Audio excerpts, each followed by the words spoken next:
दोस्तों, फिरौन ने हजरत मूसा अलैहिस्सलाम और उनकी कौम बनी इसराइल पर बहुत जुल्म ढाए। फिरौन दरअसल उस वक्त के बादशाहों का लक़ब था, यानी जो भी बादशाह बनता था उसको फिरौन कहा जाता था। डॉक्टर मॉरिस बुकाया की तहकीक के मुताबिक बनी इसराइल पर जुल्म और सितम करने वाले फिरौन का नाम रमसेस था। जी हाँ दोस्तों, रमसेस। इसी के दौरे हुकूमत में अल्लाह ताला ने हजरत मूसा अलैहिस्सलाम समेत बनी इसराइल को मिस्र छोड़ने का हुक्म दिया था। चुनाचे जब हजरत मूसा अलैहिस्सलाम बनी इसराइल को साथ लेकर दरियाए नील को पार कर रहे थे तो उसी दौरान अपने लश्कर समेत उसका पीछा करते हुए दरियाए नील में उतर पड़ा और अल्लाह ताला ने बनी इसराइल को दरिया पार कराने के बाद दरियाए नील को चला दिया और फिरौन को उसके लश्कर समेत दरियाए नील में डुबोकर गर्क कर दिया गया। इस सारे वाक़े को अल्लाह ताला ने कुरान पाक में कुछ यूं बयान फरमाया है, हमने बनी इसराइल को दरिया पार करवा दिया।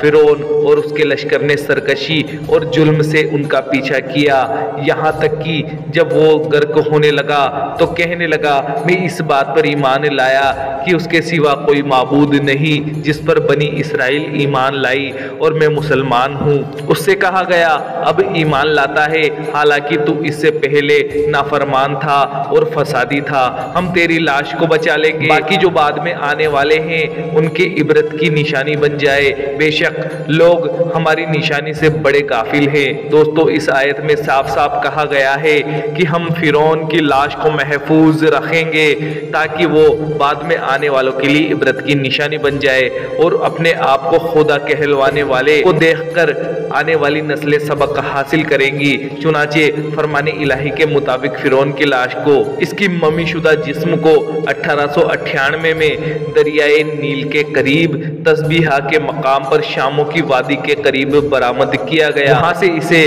काहिरा मुत्तकिल कर दिया गया और तभी से ये ममी काहिरा के म्यूजियम में रखी हुई है। इसके सर और गर्दन खुले हुए हैं, बाकी का जिस्म एक पट्टी में लिपटा हुआ है। यही नहीं, तहकीक से मालूम होता है इसके नाक के सामने वाला हिस्सा गायब है, किसी जानवर वगैरह ने खाया होगा।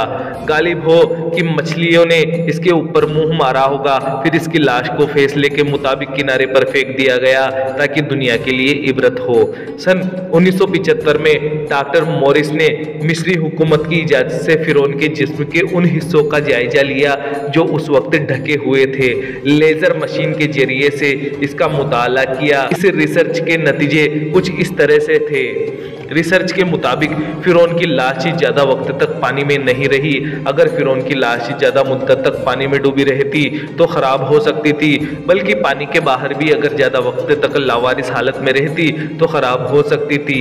इस पर भी रिसर्च हुई कि इसकी मौत पानी में डूबने से हुई या फिर कोई और ही वजह इसकी मौत की रही। चुनाचे मजीद तहकीकात के लिए इस लाश को पेरिस ले जाया गया। वहाँ की लीगल आइडेंटिफिकेशन लेबों के जरिए से डॉक्टर स्कॉडी ने मुशाहदात के जरिए से बताया कि इस लाश की मौत की शदीद वजह चोट थी जो इसकी खोपड़ी के सामने वाले हिस्से में पहुंची थी।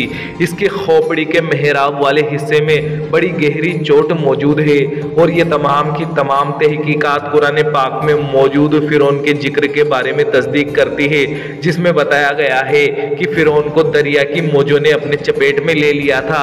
दोस्तों, इसके अलावा मिस्र में पुराने जमाने में एक टेक्नोलॉजी थी जिसके जरिए से वहां लाशों पर कुछ लेप लगाते थे जिससे लाशें हजारों सालों तक सलामत रहती थी। लेकिन दोस्तों, इन तमाम मामलों में फिरौन की लाश ही ऐसी हालत में है जिसके जिस्म पर गोश्त तरोताजा हालत में मौजूद है।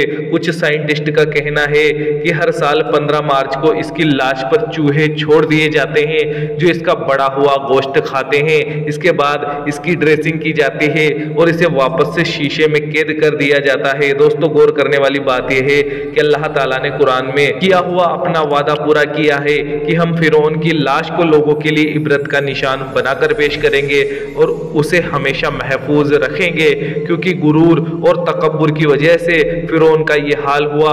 हम लोगों के लिए ये नसीहत बन गया, लिहाजा हमें भी चाहिए कि गुरूर और तकब्बुर से हम कोसों दूर रहें। अल्लाह ताला से दुआ है कि अल्लाह पाक हम सबको कहने सुनने से ज़्यादा अमल करने की तौफीक अता फरमाए। आमीन, अल्लाहुम्मा आमीन। दोस्तों, वीडियो अगर आपको ज़रा भी पसंद आए हो तो दिल से इसे एक लाइक जरूर कर दीजिएगा। मिलते हैं अगली वीडियो में। अल्लाह हाफिज़।